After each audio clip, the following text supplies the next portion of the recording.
everyone, again welcome in Poonam commerce classes. हम double entry system को continue करेंगे। पिछली क्लास में हमने डबल एंट्री सिस्टम क्या होता है, उसकी डेवलपमेंट कैसे हुई और उसके प्रिंसिपल्स क्या हैं, कैरेक्टरिस्टिक्स क्या हैं, उनको स्टडी किया। इस क्लास में हम क्लासिफिकेशन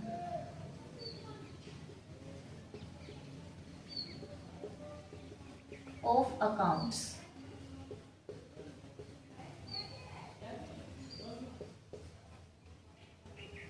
पिछली क्लास में हमने पढ़ा था कि ईच बिजनेस ट्रांजैक्शन में मिनिमम 2 अकाउंट इन्वॉल्व होते हैं और उनमें अपोजिट डायरेक्शन में इफेक्ट पड़ता है। तो यहाँ पर जब अकाउंट्स की बात आ रही है तो हमें पता होना चाहिए कि जो 2 अकाउंट हैं वो कौन कौन से होगी। तो यहाँ पर अकाउंट जो है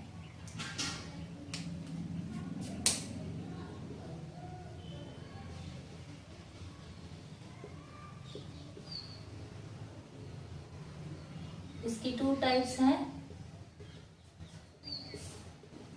पहला पर्सनल अकाउंट,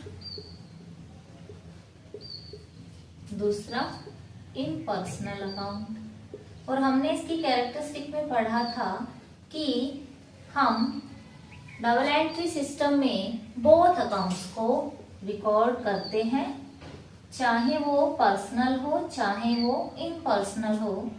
इम्पर्सनल अकाउंट्स को फर्दर क्लासिफाई किया है 2 पार्ट्स में, रियल अकाउंट और नॉमिनल। अब एक एक करके इन अकाउंट्स की हम स्टडी करेंगे। तो इस क्लास में हम पर्सनल अकाउंट को पढ़ेंगे कि पर्सनल अकाउंट क्या होता है। तो यहाँ पर पर्सनल अकाउंट से मतलब उन अकाउंट से है जो किसी पर्सन से रिलेटेड है, जो किसी पर्सन, इंस्टीट्यूशन, फर्म, कंपनी या एनी अदर एंटिटी, इनसे रिलेटेड अगर कोई भी अकाउंट है तो उसे पर्सनल अकाउंट कहा जाएगा। तो यहाँ पे सबसे पहले आता है पर्सनल अकाउंट्स, इसे व्यक्तिगत खाते भी कहा जाएगा। पर्सनल अकाउंट्स रिलेट करते हैं किसी इंडिविजुअल से, किसी फर्म से, किसी कंपनी से, किसी गवर्नमेंट बॉडी से,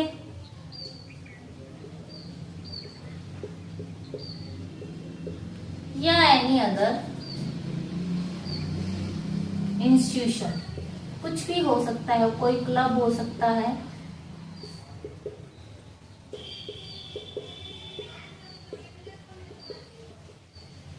तो यहाँ पर जो अकाउंट बिलोंग करते हैं इंडिविजुअल, जो गवर्नमेंट है, firm, company, government body, club, किसी भी तरीके का कोई अनाथ आश्रम, कोई बैंक, यहाँ पे सभी क्या होंगे, पर्सनल अकाउंट में आएंगे। अब यहाँ पे पर्सनल अकाउंट का रूल क्या है, हमने कैरेक्टरिस्टिक में ये भी बात की थी कि हर पर्सनल अकाउंट का अपना एक स्पेसिफाइड रूल होगा। हर अकाउंट को रिकॉर्डिंग करने का एक रूल होता है। तो यहाँ पर पर्सनल अकाउंट का जो रूल है वो है debit the receiver and credit the giver। हमने बात की थी कि एक अकाउंट जो है वो बेनिफिट रिसीव करेगा, दूसरा अकाउंट बेनिफिट को यील्ड करेगा, छोड़ेगा। तो यहाँ पे जो रिसीव कर रहा है पर्सनल अकाउंट में उसको डेबिट कर दिया जाएगा, और जो बेनिफिट दे रहा है, छोड़ रहा है, उसे क्या होगा, क्रेडिट कर दिया जाएगा। या बिजनेस से जो समथिंग रिसीव कर रहा है, कुछ भी ले रहा है, तो वो डेबिट हो जाएगा। जो बिजनेस को कुछ भी दे रहा है वो क्रेडिट हो जाएगा अकॉर्डिंग टू पर्सनल अकाउंट। अब यहाँ पे हम एग्जांपल लेते हैं। एग्जाम्पल है 10,000 रुपीज पेड टू सोहन। तो यहाँ पर देखिए कौन कौन से दो अकाउंट इफेक्ट हो रहे हैं, कैश और सोहन अकाउंट। तो यहाँ पे क्या होगा, देखिए कौन सा अकाउंट बेनिफिट रिसीव्ड कर रहा है, कौन सा अकाउंट बेनिफिट यील्ड कर रहा है। तो यहाँ पे हम जर्नल एंट्री जब करेंगे तो यहाँ पे सोहन को 10,000 रुपए मिल रहे। तो यहाँ पर पर्सनल अकाउंट का क्या रूल है कि कोई भी अगर रिसीव कर रहा है, कोई भी पर्सन, तो उसको क्या कर दीजिए, डेबिट कर दीजिए। तो इस ट्रांजैक्शन में सोहन बेनिफिट रिसीव कर रहा है, पैसे रिसीव कर रहा है, तो सोहन अकाउंट डेबिट हो जाएगा 10,000 से। और दूसरा अकाउंट क्या है इसके साथ, कैश अकाउंट, तो टू कैश अकाउंट 10,000 से यहाँ पे क्रेडिट हो जाएगा। सेकंड एग्जांपल लेते हैं।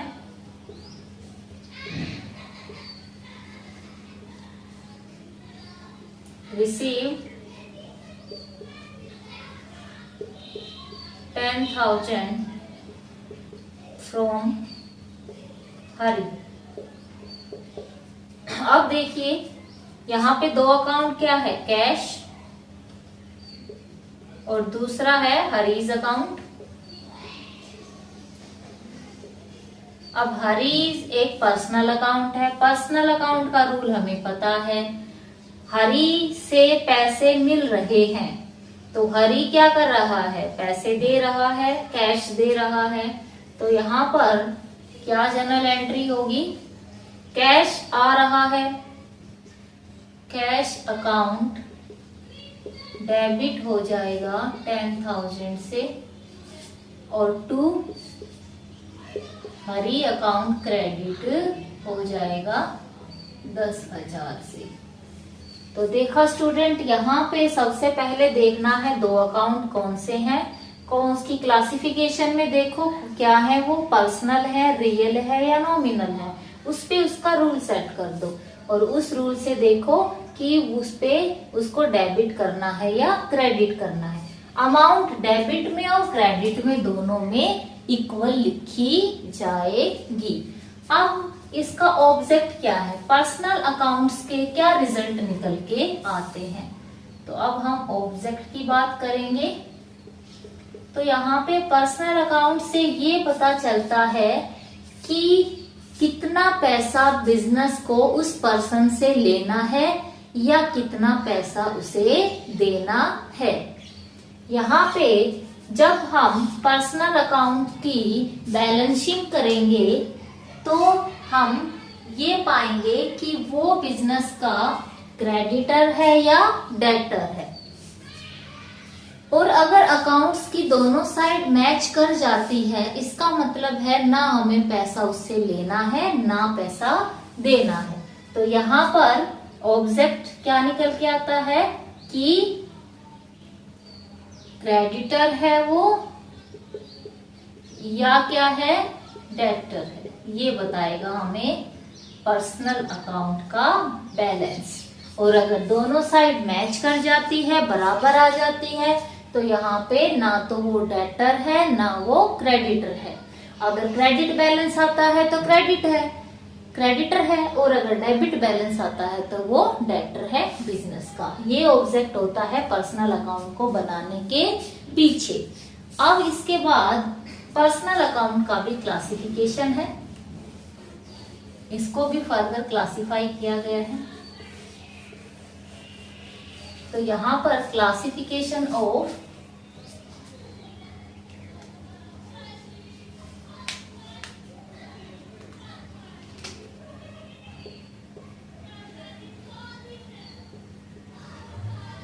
Personal account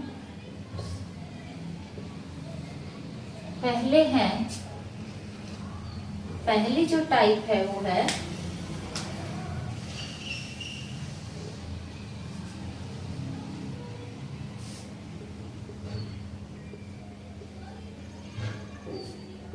natural person account, natural personal accounts. इसमें वो अकाउंट्स आएंगे जो गॉड मेड पर्सन हैं, जो इंडिविजुअल हैं। जितने भी इंडिविजुअल हैं वो इन अकाउंट्स में आएंगे, जैसे Ram account, Ram's account, Sohan's account, Lakshay's account,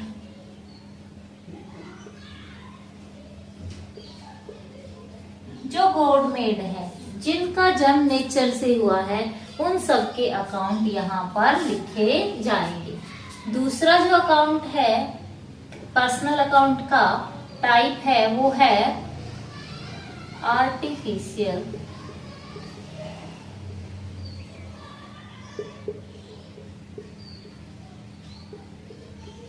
personal accounts. इसमें वो अकाउंट्स आएंगे जो नेचुरल पर्सन तो नहीं है बट आर्टिफिशियल पर्सन की तरह ही काम करते हैं, जैसे कंपनी, कोई भी कंपनी है, एनी बैंक, कोई भी बैंक है, उनके जो भी अकाउंट है, या कोई क्लब, या कोई गवर्नमेंट बॉडी,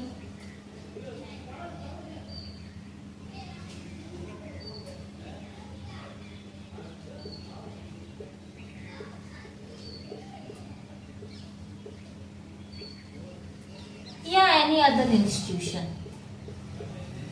कोई भी इंस्टीट्यूशन जो ह्यूमन बीइंग ने बनाया है और वो institution as a human being काम करता है, तो यहाँ पर ये सब क्या होंगे, आर्टिफिशियल पर्सनल अकाउंट होंगे। अब इसके बाद जो है अगला टाइप है वो है रिप्रेजेंटेटिव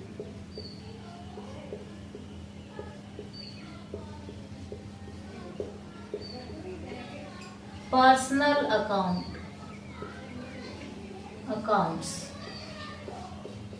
यहाँ पे वो अकाउंट्स आएंगे जो ग्रुप ऑफ पीपल्स को प्रेजेंट करते हैं, ग्रुप ऑफ पीपल्स को रिप्रेजेंट करते हैं। जैसे किसी संस्था में अगर सैलरी ड्यू है कुछ एम्प्लॉयज की, तो उन एम्प्लॉयज के लिए हम, या बिजनेस में आउटस्टैंडिंग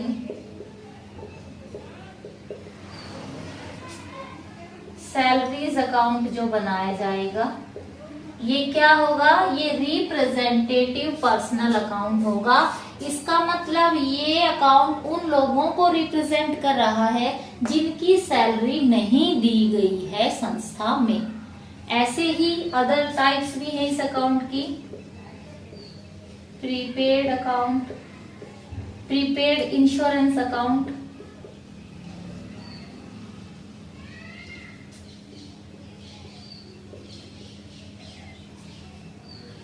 जैसे अनअर्न्ड इंटरेस्ट अकाउंट। तो ये सारे अकाउंट क्या होंगे, रिप्रेजेंटेटिव पर्सनल अकाउंट्स होंगे। यहाँ पे वो ग्रुप ऑफ पीपल्स को या ग्रुप ऑफ जो है आइटम्स को रिप्रेजेंट कर रहे हैं जिनका या तो आउटस्टैंडिंग है या प्रीपेड है या अनअर्न्ड है या रिसीव्ड इन एडवांस है।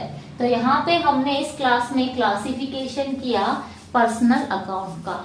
अब एक बात मैं बताना चाहूंगी कि बहुत सारे स्टूडेंट बैंक अकाउंट में, इसके बाद यहाँ पर कैपिटल अकाउंट जो होता है वो भी कैपिटल अकाउंट, ये प्रोप्राइटर ने जो पैसा लगा रखा है उसका अकाउंट होता है, इसलिए ये पर्सनल अकाउंट में आएगा। और एक ड्राइंग अकाउंट। बहुत सारे बच्चे इन अकाउंट्स में कंफ्यूज हो जाते हैं, कुछ इसको इम्पर्सनल अकाउंट मान लेते हैं क्योंकि ये बैलेंस शीट में लिखे जाते हैं, लेकिन स्टूडेंट्स ये पर्सनल अकाउंट है और ये आर्टिफिशियल पर्सनल अकाउंट है। तो यहाँ पे आपको कंफ्यूज नहीं होना है क्योंकि ये जो अकाउंट है ये प्रोप्राइटर से बिलोंग करता है और प्रोप्राइटर एक नेचुरल पर्सन है, तो यहाँ पे आपको कंफ्यूज होने की जरूरत नहीं है। सो स्टूडेंट्स, इस क्लास में हमने पर्सनल अकाउंट का क्लासिफिकेशन पढ़ा, कितनी तरीके के होते हैं, उनकी टाइप्स क्या क्या हैं, पर्सनल अकाउंट को हम कैसे जो है उसमें एंट्री करेंगे उसका रूल हमने स्टडी किया, एग्जाम्पल स्टडी किए, उसके पीछे बनाने का रीजन क्या है, पर्पज क्या है उसको स्टडी किया। जो नेक्स्ट हमारे क्लासिफिकेशन बच गया है अकाउंट्स के, इम्पर्सनल अकाउंट्स के टाइप्स, वो हम नेक्स्ट क्लास में करेंगे। तब तक के लिए